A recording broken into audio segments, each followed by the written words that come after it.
everyone. Welcome to Bestie Book Reviews. I'm here with my bestie, Mandy. And I'm here with my bestie, Jessica. So today we have our Convincing My Bestie to Read series. So today, Mandy will be convincing me to read Fake Dating.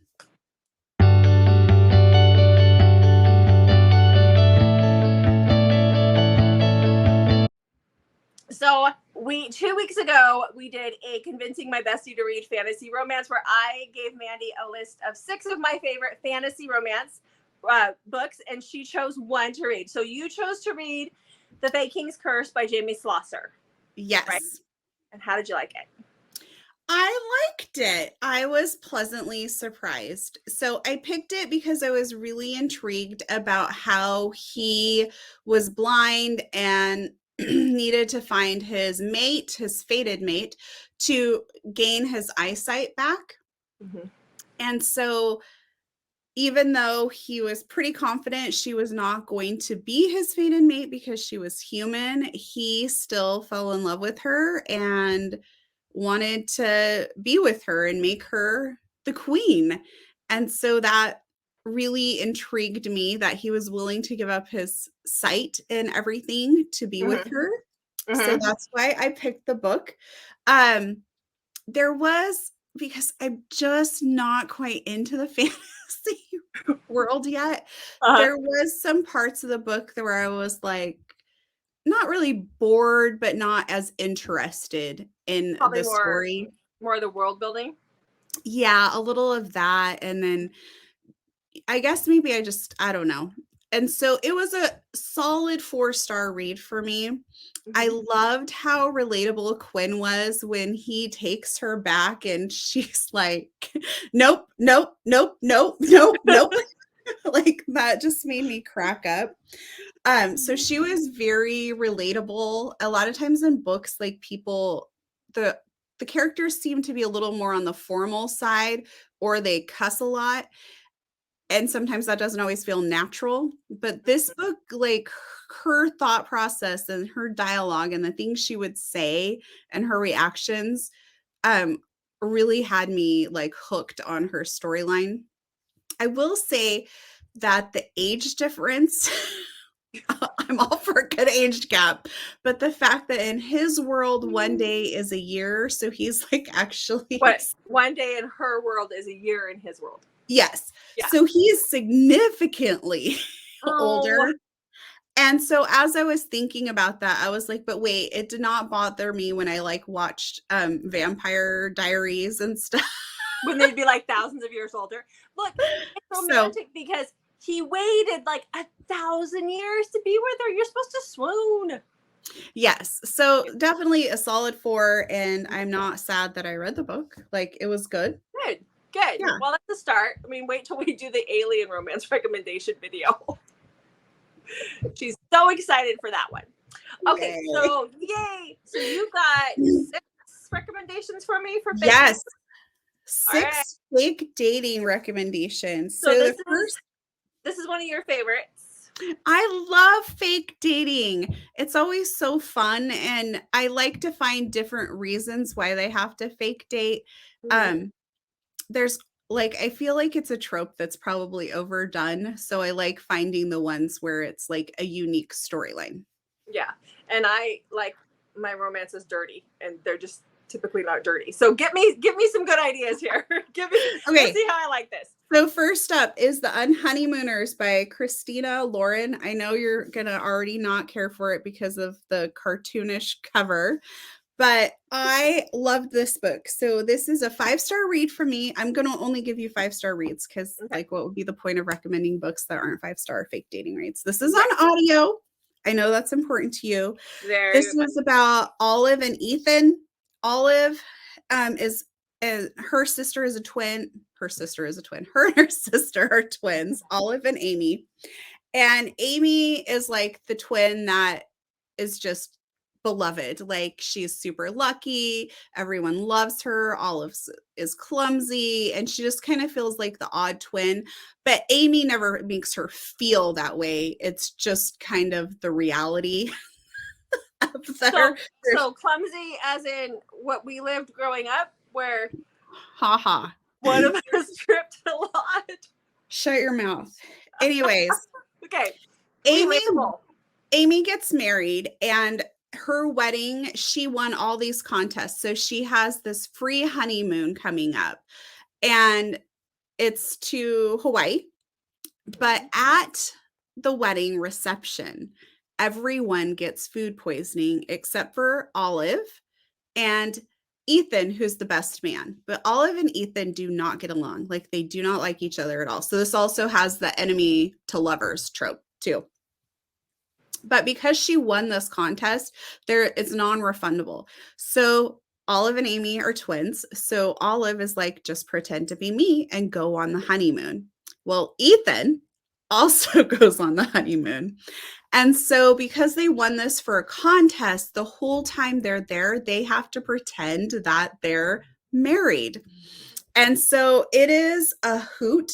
It's hilarious. Like, I was laughing out loud, but it also has some really sweet parts to the story. I really, really enjoyed it. So it's a lot of fun when you take two people who don't get along and send them on this honeymoon and they have to pretend to be married. And one time, just a little teaser, Olive and Ethan are having dinner with somebody that they run into that they actually know, because isn't that coincidental?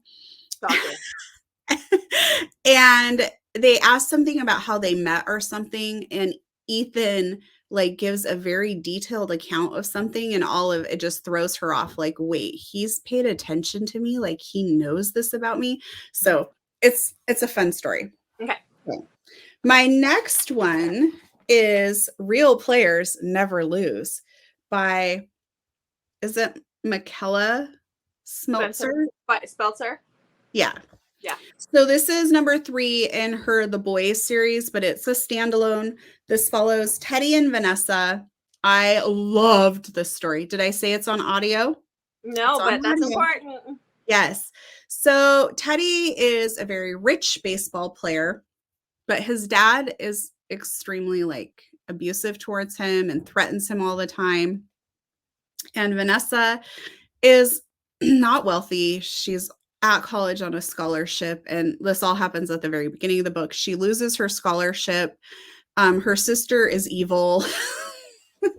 And she's standing in line to find out that like she had lost her scholarship, but she never got the information that she had lost the scholarship. So she shows back up to school, can't get into her dorm, and is just basically standing there with her world falling down around her.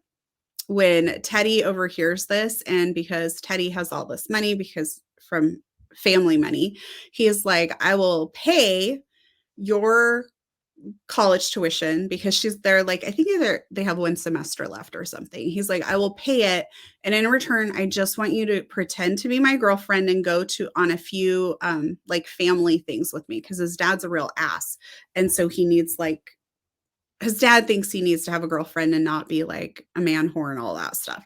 So she agrees because she really doesn't have a lot of choices, and Teddy's not bad looking. So that is that story. Okay. So it was a really good one.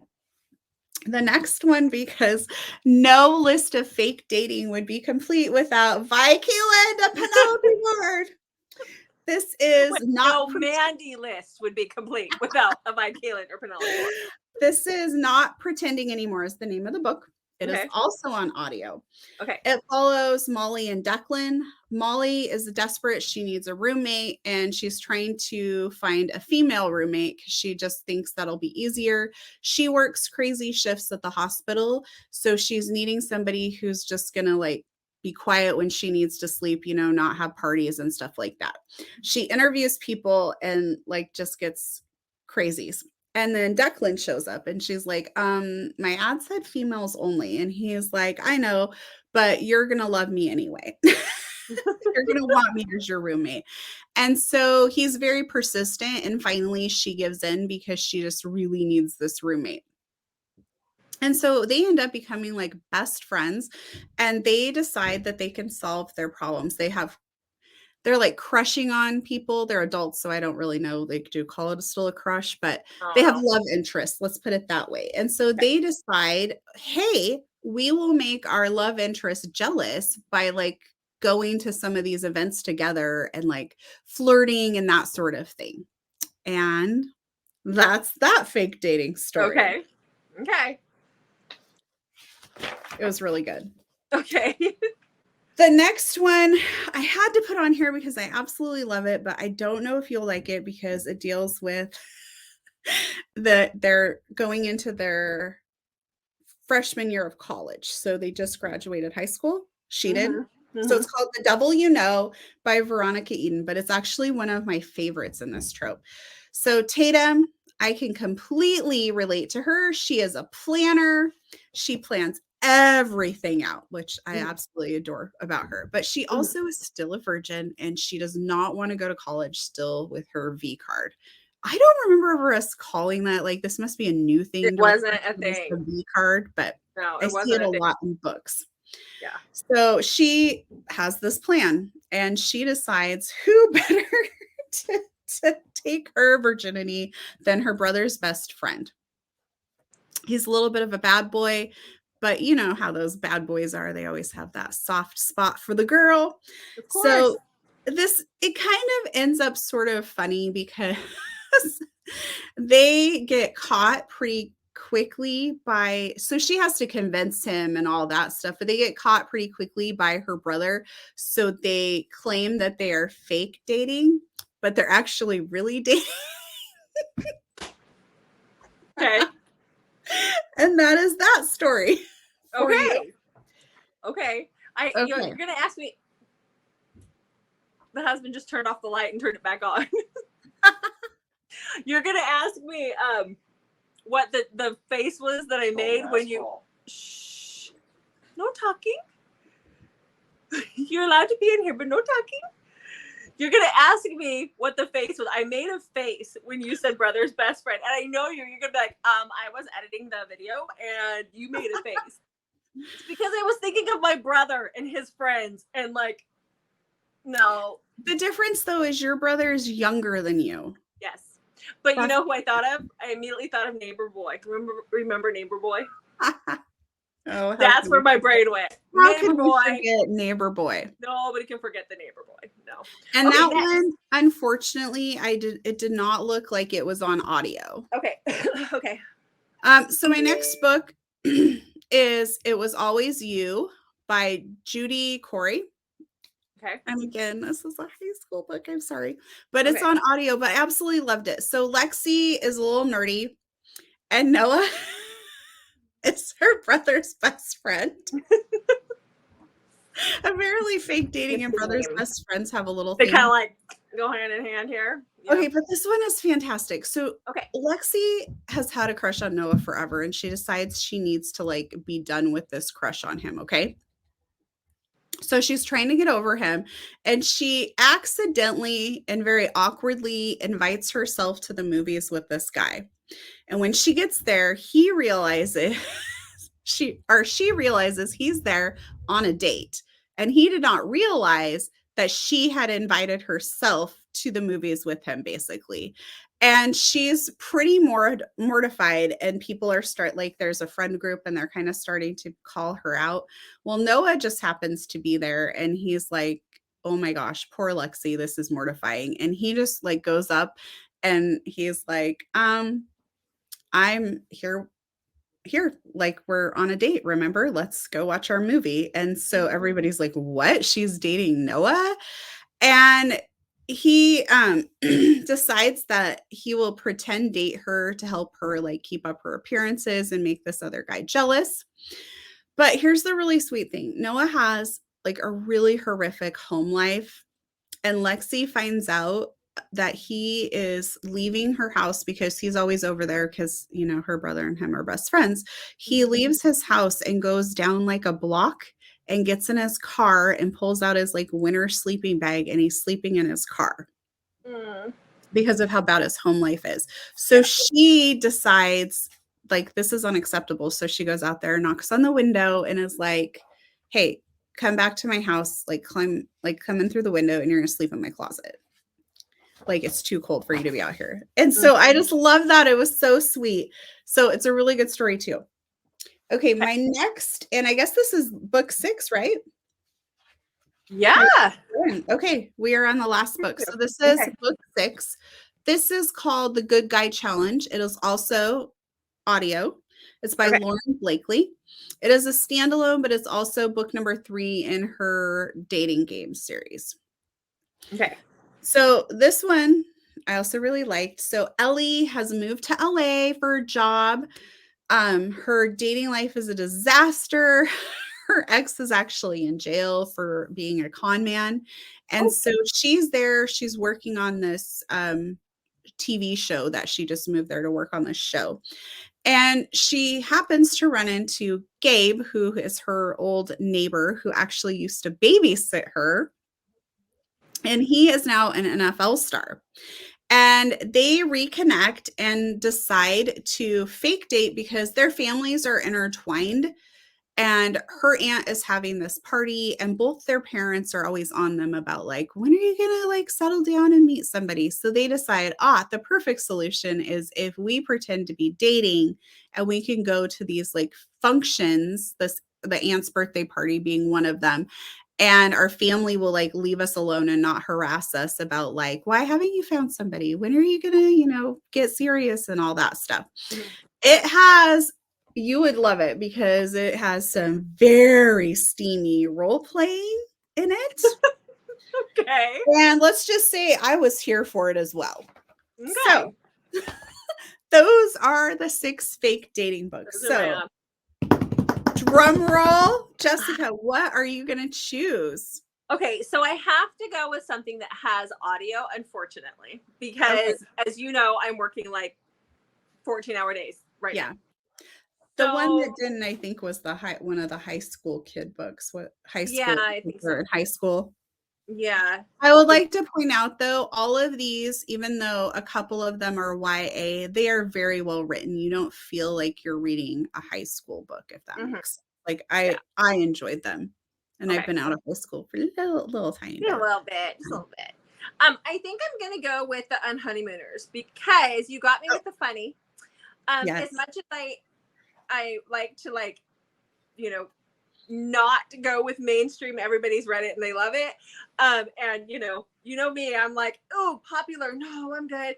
I think that, it's funny. Funny got me. Yes. And everybody seems to love it who reads it. So I might as well try it. It was really good. It was like, I was laughing like out loud while I was reading it. If I am laughing hard enough to wake up the husband, we're good when I'm reading it late at night in bed. So yeah, there's been a few like that. So, okay. So I have 2 weeks to finish this. Yes, you do. You do.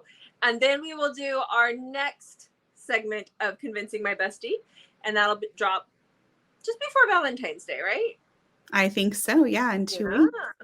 Yeah. So we'll have to figure that one out. So, okay. So The Unhoneymooners by Christina Lauren. Okay. I can't wait to hear what you think about it. I'll get on it right away. I'll get it on my list. So, okay. Thanks everybody for watching. We can't wait to see you again in the next video. Okay, make sure to leave us a comment on which one of these fake dating books you would like to read, or if you've read any of them, tell us what you think. Make sure to check back on Mondays, Thursdays, and Saturdays for new videos from us. And until then, go read.